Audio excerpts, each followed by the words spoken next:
Assalamualaikum warahmatullahi wabarakatuh. Perkenalkan, nama saya Nawal Nabila Subhan dari kelas 3A Manajemen. Di sini saya akan menjelaskan bank dan lembaga keuangan lainnya. Yang pertama ada ruang lingkup lembaga keuangan bank. Menurut Undang-Undang Perbankan Nomor 10 Tahun 1998, bank adalah badan usaha yang menghimpun dana dari masyarakat dalam bentuk simpanan dan menyalurkannya kepada masyarakat dalam bentuk kredit atau bentuk-bentuk lainnya dalam rangka meningkatkan taraf hidup rakyat banyak.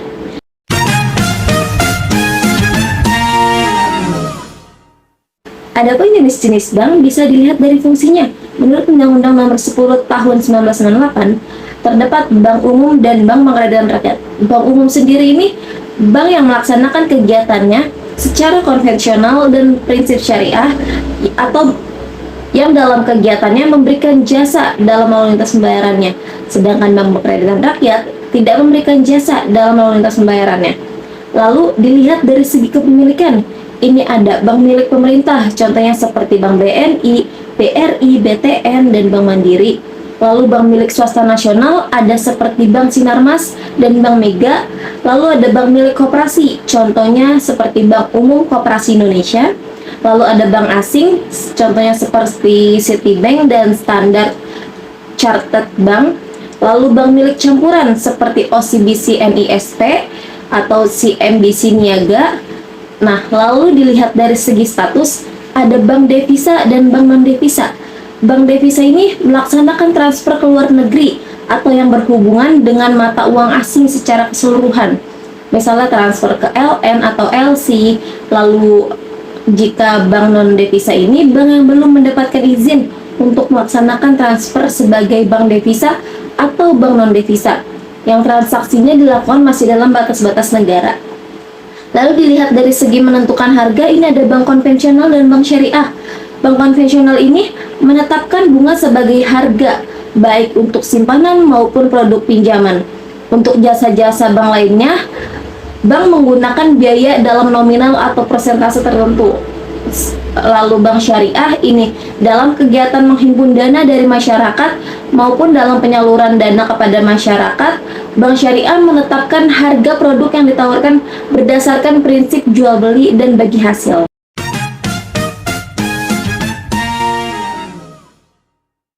Selanjutnya ada kegiatan-kegiatan bank. Yang pertama ada Bank Pengkreditan Rakyat atau BPR, yang dimana ada menghimpun dana dari simpanan tabungan dan simpanan deposito. Lalu ada menyalurkan dana seperti kredit investasi dan kredit modal kerja. Selain itu juga ada larangan-larangan seperti menerima simpanan giro, mengikuti clearing, melakukan kegiatan falas, dan melakukan kegiatan perasuransian. Lalu ada kegiatan bank asing, yang dimana dilarang menerima simpanan dalam bentuk simpanan tabungan, dan juga kredit diberikan untuk bidang tertentu seperti perdagangan internasional, terus bidang industri dan produksi, penanaman modal asing atau campuran, kredit yang tidak dapat dipenuhi oleh bank swasta, dan juga ada jasa-jasa bank lainnya seperti transfer, clearing, inkaso, jual beli falas, dan lain sebagainya.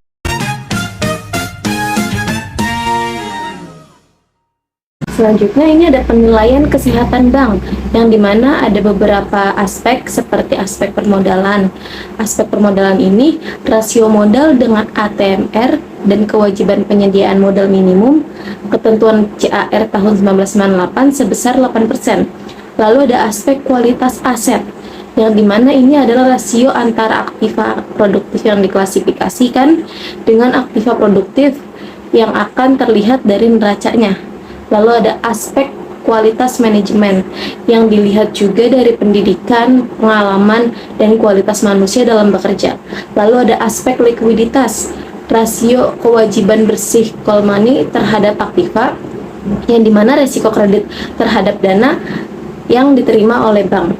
Lalu ada aspek rentabilitas, ini adalah kemampuan bank dalam menghasilkan laba, indikator ROA dan BOPO. Lalu ada aspek sensitivitas, yang dimana ini tingkat perolehan laba terhadap risiko yang dihadapi atau kredit.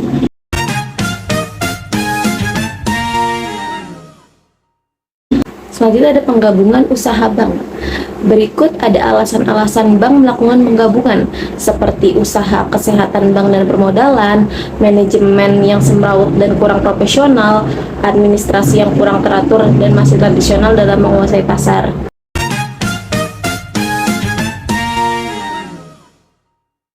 Adapun penggabungan yang dapat dilakukan di Indonesia ini seperti merger, yaitu penggabungan dari dua bank atau lebih dengan tetap mempertahankan berdirinya salah satu bank dan membubarkan bank lain tanpa melikuidasi. Lalu ada konsolidasi, yaitu penggabungan dari dua bank atau lebih dengan cara mendirikan bank baru dan membubarkan bank-bank tersebut tanpa melikuidasi. Lalu ada akuisisi, yaitu merupakan pengambil alihan kepemilikan suatu bank yang berakibat beralihnya pengendalian terhadap bank.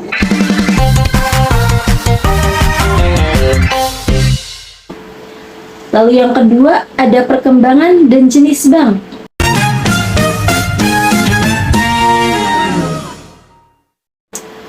Nah, perkembangan bank di Indonesia ini telah mengalami banyak perubahan yang disebabkan oleh perkembangan internal dan eksternal dunia perbankan, sehingga menyebabkan kondisi perbankan secara umum dapat dikelompokkan dalam 4 periode. Kondisi pertama, kondisi perbankan sebelum serangkaian paket-paket deregulasi di sektor real dan moneter yang dimulai sejak 1980-an.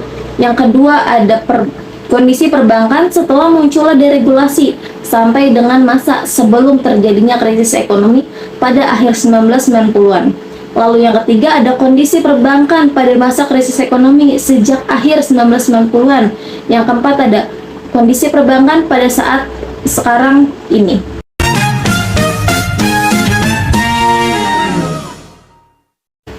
Lalu ada jenis-jenis bank. Ini juga dibagi-bagi menurut beberapa versi. Yang pertama ada jenis bank menurut kegiatan usahanya, itu ada menghimpun dana dari masyarakat dalam bentuk simpanan berupa giro deposito berjangka, sertifikat deposito, tabungan atau bentuk lainnya. Lalu memberikan kredit, terus juga menerbitkan surat pengakuan utang, menjual dan membeli atau menjamin atas resiko sendiri maupun untuk kepentingan dan atas perintah nasabahnya. Lalu ada jenis bank menurut bentuk badan usahanya. Untuk memperoleh izin usaha sebagai bank umum atau bank pengkreditan rakyat, suatu lembaga keuangan wajib memenuhi persyaratan mengenai susunan organisasi dan permodalan, kepemilikan, keahlian dalam bidang perbankan, serta kelayakan rencana kerja. Lalu ada jenis bank menurut pendirian dan kepemilikan, itu ada bank umum. Yang pertama itu pendirian bank umum hanya dapat didirikan dengan melakukan kegiatan usaha dengan izin direksi Bank Indonesia. Yang kedua ada persetujuan prinsip diajukan sekurang-kurangnya oleh seorang calon pemilik kepada direksi Bank Indonesia. Lalu ada izin usaha diajukan oleh direksi bank kepada direksi Bank Indonesia. Lalu ada Bank Pengkreditan Rakyat.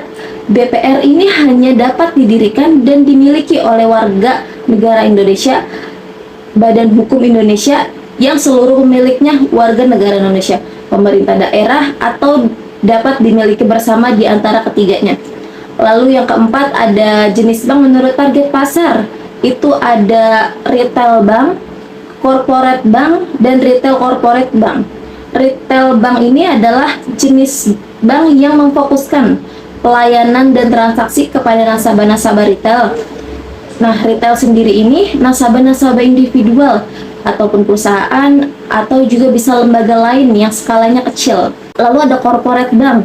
Bank jenis ini memfokuskan pelayanan dan transaksi kepada nasabah-nasabah yang berskala besar. Lalu ada retail corporate bank. Bank jenis ini memberikan pelayanan tidak hanya kepada nasabah retail, tetapi juga kepada nasabah korporasi. Lalu yang kelima, ada jenis bank menurut fungsinya. Yang pertama ada bank sentral, yaitu bank yang merupakan badan hukum milik negara yang tugas pokoknya membantu pemerintah. Lalu ada bank umum, yaitu bank yang sumber utama dananya berasal dari simpanan pihak ketiga, serta pemberian kredit jangka pendek dalam penyaluran dana. Lalu ada bank pembangunan, yaitu bank yang dalam pengumpulan dananya berasal dari penerimaan simpanan deposito serta commercial paper. Lalu ada bank desa, yaitu kantor bank di suatu desa yang tugas utamanya adalah melaksanakan fungsi pengkreditan dan menghimpun dana dalam rangka program pemerintah memajukan pembangunan desa. Lalu ada BPR, yaitu kantor bank di kecamatan yang merupakan unsur penghimpunan dana masyarakat ataupun menyalurkan dananya di sektor pertanian dan desa. Lalu ada jenis bank menurut status kepemilikannya. Ini ada bank milik negara, yaitu yang seluruh modalnya berasal dari kekayaan negara yang dipisahkan dan pendirinya di bawah undang-undang tersendiri. Lalu ada bank milik swasta nasional. Bank milik swasta nasional ini didirikan dalam bentuk hukum perseroan terbatas, di mana seluruh sahamnya dimiliki oleh WNI dan atau badan-badan hukum Indonesia. Lalu ada bank swasta asing, yaitu bank yang didirikan dalam bentuk cabang bank yang sudah ada di luar negeri atau dalam bentuk campuran antara bank asing dan bank nasional yang ada di Indonesia. Lalu ada bank pembangunan daerah, yaitu bank yang pendirinya berdasarkan peraturan daerah provinsi dan sebagian besar sahamnya dimiliki oleh pemerintah kota dan pemerintah kabupaten di wilayah bersangkutan, dan modalnya merupakan harta kekayaan pemerintah daerah yang dipisahkan. Lalu ada bank campuran, yaitu bank yang sebagian sahamnya dimiliki oleh pihak asing dan pihak swasta nasional. Yang ketujuh ada jenis bank menurut kegiatan operasionalnya, yaitu bank devisa dan bank non-devisa. Bank devisa ini mempunyai hak dan wewenang yang diberikan oleh Bank Indonesia untuk melakukan transaksi valuta asing dan lalu lintas devisa serta hubungan koresponden dengan bank asing di luar negeri. Bank non-devisa ini, bank dalam operasionalnya hanya melaksanakan transaksi di dalam negeri, tidak melakukan transaksi valuta asing, dan tidak melakukan hubungan dengan bank asing di luar negeri. Lalu yang kedelapan ada jenis bank menurut penciptaan uang giral. Ada bank primer, yaitu bank yang dalam kegiatan operasionalnya tidak sekedar menghimpun dan menyalurkan dana, tetapi juga melaksanakan semua transaksi yang berhubungan langsung dengan kas. Lalu ada bank sekunder, yaitu bank yang dalam kegiatan operasionalnya hanya sekedar melaksanakan transaksi kas secara langsung. Lalu yang kesembilan ada bank menurut sistem organisasi. Yang pertama ada unit banking system, yaitu bank yang kegiatan operasionalnya hanya mempunyai satu kantor dan melayani masyarakat di sekitar wilayah tersebut. Lalu the branch banking system, yaitu bank yang kegiatan operasional di beberapa wilayah dan memiliki beberapa kantor cabang, di mana sistem organisasi, keuangan, dan sumber daya manusianya terkait dengan kantor pusat. Lalu juga ada holding company bank, yaitu sebuah bank yang memiliki satu atau lebih bank. Lalu ada multi holding company bank, yaitu bank yang memiliki perusahaan yang bergerak dalam bidang perbankan dan non-perbankan. Lalu ada correspondent banking, yaitu hubungan sistem antar bank di mana terdapat suatu peraturan informasi antar bank sehingga bank-bank kecil mempunyai deposit pada bank-bank besar untuk membantu jasa pelayanannya. Lalu yang ke-10 itu ada jenis bank menurut letak geografisnya, seperti komunitas bank lokal, yaitu bank yang beroperasi secara terbatas di suatu daerah tertentu. Lalu ada bank regional, yang bank ini beroperasi di pasar perkotaan. Lalu ada bank multinasional, yaitu bank yang lingkup operasionalnya sampai pada tingkat nasional ataupun internasional.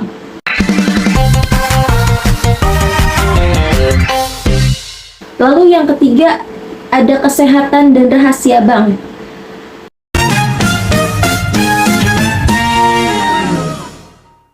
Kesehatan suatu bank ini dapat diartikan sebagai kemampuan suatu bank untuk melakukan kegiatan operasional perbankan secara normal dan mampu memenuhi semua kewajibannya dengan baik dengan cara-cara yang sesuai dengan peraturan perbankan yang berlaku.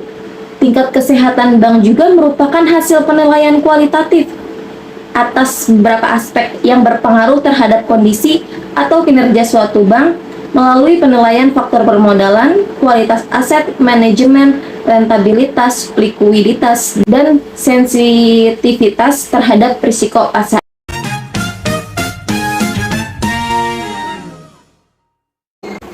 Lalu ada aturan kesehatan bank. Berdasarkan Undang-Undang Nomor 10 Tahun 1998 tentang perubahan atas Undang-Undang Nomor 7 Tahun 1992 tentang perbankan, pembinaan dan pengawasan bank ini dilakukan oleh Bank Indonesia.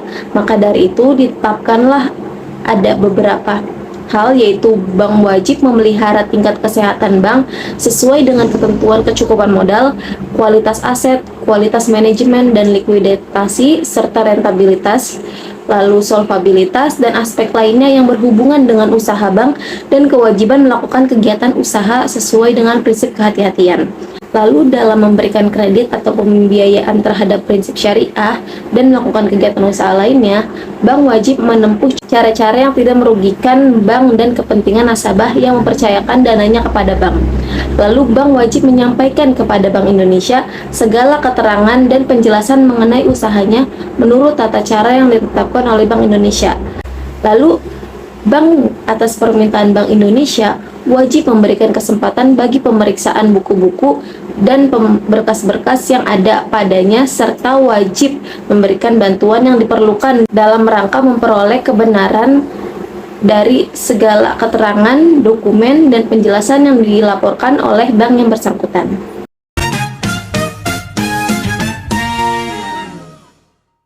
Lalu ada penilaian tingkat kesehatan bank yang mencakup penilaian terhadap faktor-faktor KEMOS, yaitu permodalan atau kapital, kualitas aset atau aset quality, manajemen atau manajemen, lalu rentabilitas yaitu earnings, lalu likuiditas liquidity, dan sensitivitas terhadap risiko pasar yaitu sensitive to market risk.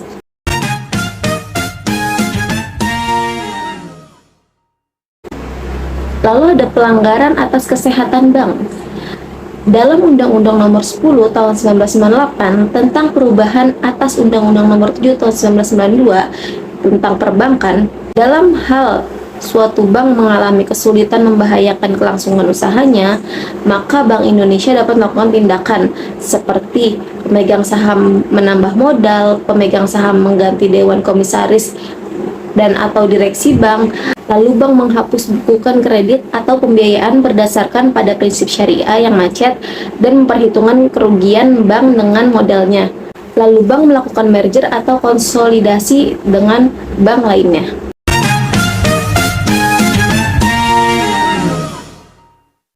Lalu ada rahasia bank dalam Undang-Undang Nomor 7 Tahun 1998. Yang dimaksud dengan rahasia bank adalah segala sesuatu yang berhubungan dengan keuangan dan hal-hal lain dari nasabah bank yang menurut kelaziman dunia perbankan wajib dirahasiakan.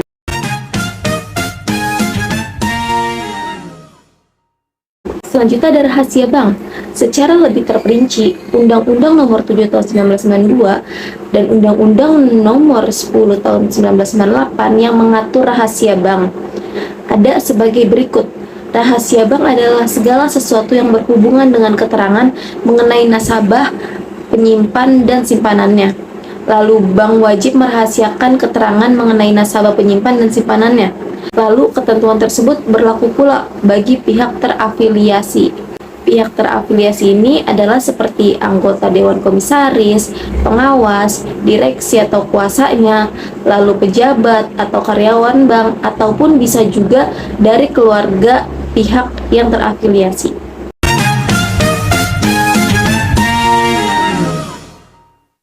Lalu ada tujuan penerapan rahasia bank.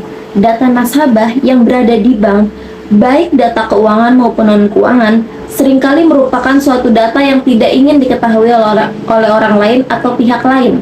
Bila kerahasiaan data nasabah tidak dapat dijamin oleh bank, maka nasabah akan merasa enggan untuk berhubungan dengan bank.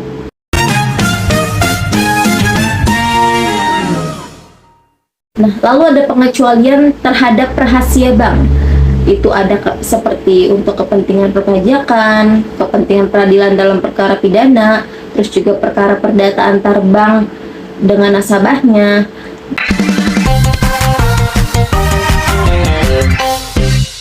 Yang keempat, ada kegiatan mengalokasikan dana.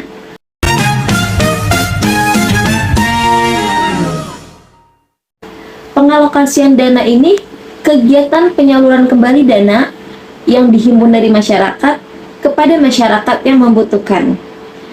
Pengalokasian dana ini diwujudkan dalam bentuk pinjaman atau kredit.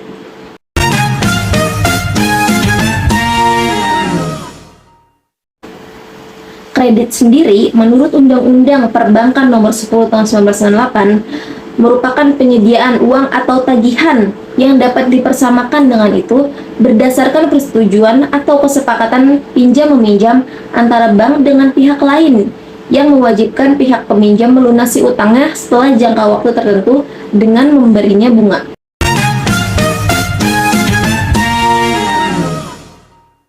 Lalu ada pengertian pembiayaan. Menurut Undang-Undang Perbankan Nomor 10 Tahun 1998, pembiayaan merupakan penyediaan uang atau tagihan yang dapat dipersamakan dengan itu berdasarkan persetujuan atau kesepakatan antara bank dengan pihak lain yang mewajibkan pihak yang dibiayai untuk mengembalikan uang atau tagihan tersebut setelah jangka waktu tertentu dengan imbalan atau bagi hasil.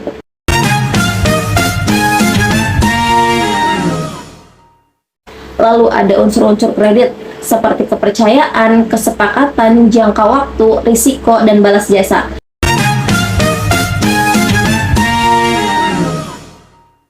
Lalu ada tujuan kredit, itu mencari keuntungan, membantu usaha nasabah, membantu pemerintah.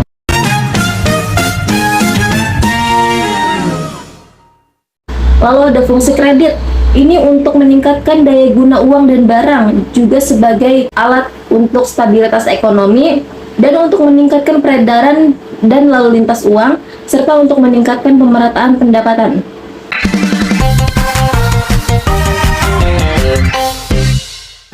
Yang kelima, ada tugas Bank Indonesia dan Otoritas Jasa Keuangan.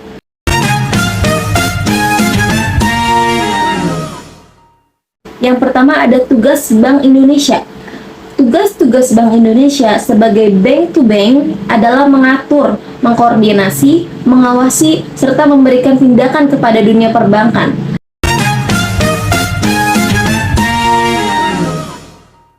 Lalu tujuan Bank Indonesia ini untuk mencapai dan memelihara kestabilan rupiah, terutama terhadap barang dan jasa yang dapat diukur dengan atau tercermin dari perkembangan laju inflasi, dan juga menjaga terhadap mata uang negara lain.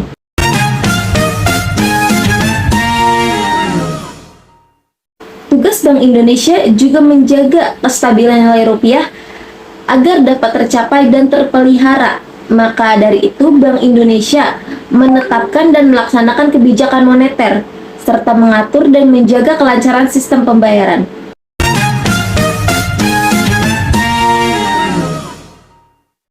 Definisi Otoritas Jasa Keuangan. Otoritas Jasa Keuangan ini merupakan lembaga yang independen dan bebas dari campur tangan pihak lain, serta mempunyai fungsi, tugas, dan wewenang peraturan, pengawasan, pemeriksaan, penyidikannya sendiri.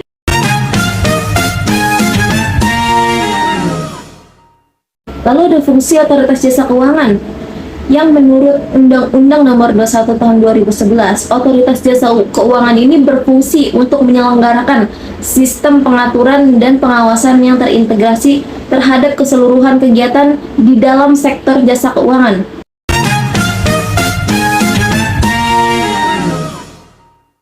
Lalu ada tujuan Otoritas Jasa Keuangan.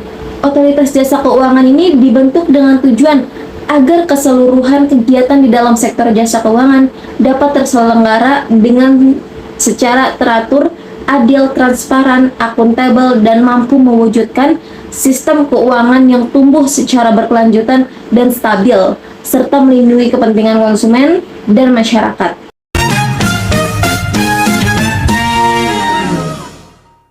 Lalu ada tugas Otoritas Jasa Keuangan, yang antara lain itu ada kegiatan jasa keuangan di sektor perbankan, lalu ada kegiatan jasa keuangan di sektor pasar modal, juga ada kegiatan jasa keuangan di sektor perasuransian, dana pensiun, lembaga pembiayaan, dan lembaga jasa keuangan lainnya.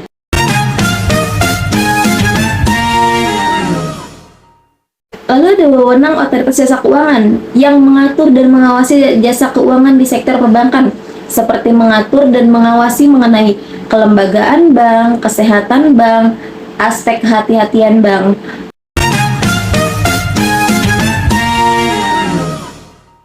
Lalu ada kerjasama Otoritas Jasa Keuangan dengan Bank Indonesia, yang dalam kegiatannya Otoritas Jasa Keuangan ini berkoordinasi dengan Bank Indonesia dalam membuat peraturan pengawasan dalam bidang perbankan seperti kewajiban pemenuhan modal minimum bank, sistem informasi perbankan yang terpadu, kebijakan penerimaan dana dari luar negeri, serta penerimaan data valuta asing dan pinjaman komersial luar negeri.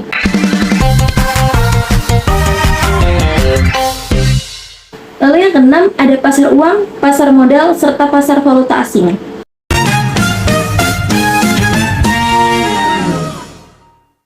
Pasar uang sendiri secara sederhana adalah tempat pertukaran instrumen keuangan jangka pendek antara pemilik modal dan peminjam modal. Pasar uang ada untuk memenuhi pengeluaran atau dana jangka pendek tertentu yang perlu ditutupi secepat mungkin. Dengan kata lain, pasar uang disebut juga pasar kredit jangka pendek karena instrumen yang diperdagangkan berdurasi pendek hingga 1 tahun.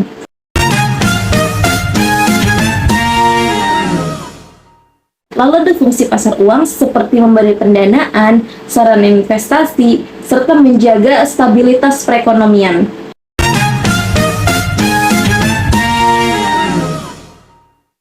Lalu ada definisi pasar modal.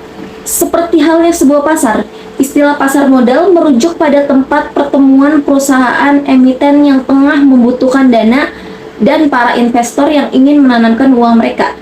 Pasar modal sendiri adalah pasar untuk berbagai instrumen keuangan jangka panjang yang bisa diperjualbelikan seperti utang, ekuitas atau saham, maupun instrumen lainnya.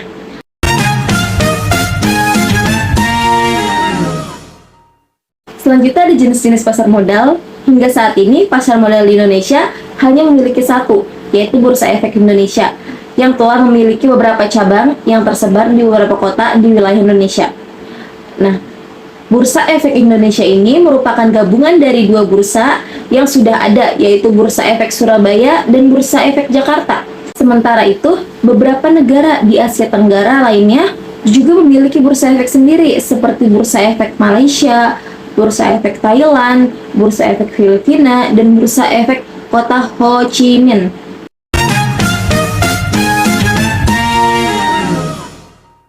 Lalu ada fungsi pasar modal. Fungsi pasar modal ini sebagai sarana dari pendanaan usaha atau bagi perusahaan untuk mendapatkan modal dari masyarakat atau investor. Juga sebagai penggalangan dana, sarana investasi, pemerataan pendapatan, dan sebagai pendorong investasi lainnya.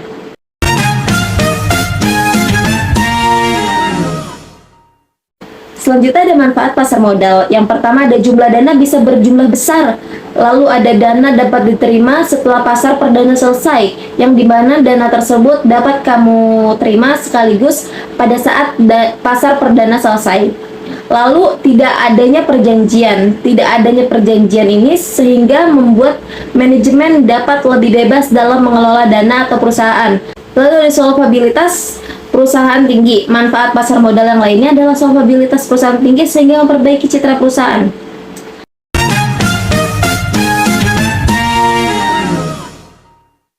Selanjutnya, pasar valuta asing. Falas atau valuta asing sering diartikan sebagai bagian dari devisa suatu negara. Devisa sendiri merupakan seluruh kekayaan yang dimiliki suatu negara, dan kekayaan ini tidak berada di negaranya sendiri, tetapi di negara lain. Bentuk dari devisa itu sendiri berbagai macam, seperti barang, jasa, atau jenis mata uang yang berfungsi sebagai alat tukar antara suatu negara. Jenis falas yang paling umum digunakan adalah mata uang milik negara yang memiliki andil terbesar dalam sebuah perekonomian di dunia.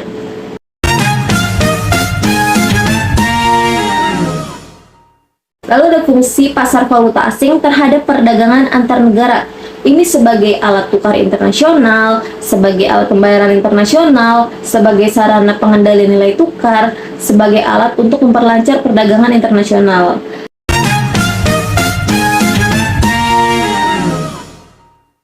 Selanjutnya ada jenis-jenis valuta asing.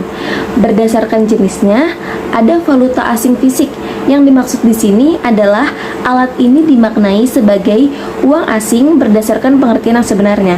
Dalam artian ini, uang asing memiliki bentuk yang kartal seperti halnya uang kertas atau uang logam. Lalu ada valuta asing non-fisik. Yang dimaksud dengan instrumen tersebut adalah mata uang asing dalam bentuk non-fisik.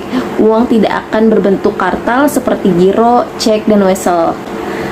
Lalu berdasarkan bentuknya, ada mata uang asing. Misalnya di Indonesia, mata uang asingnya antara lain dolar Amerika, yen, euro, dolar Australia, dan lain-lainnya. Lalu ada saldo kredit. Secara khusus, saldo tersebut dipegang oleh bank devisa di negara lain. Dari sudut pandang Indonesia, saldo kredit terdapat pada bank devisa di Amerika Serikat. Lalu ada surat wesel luar negeri.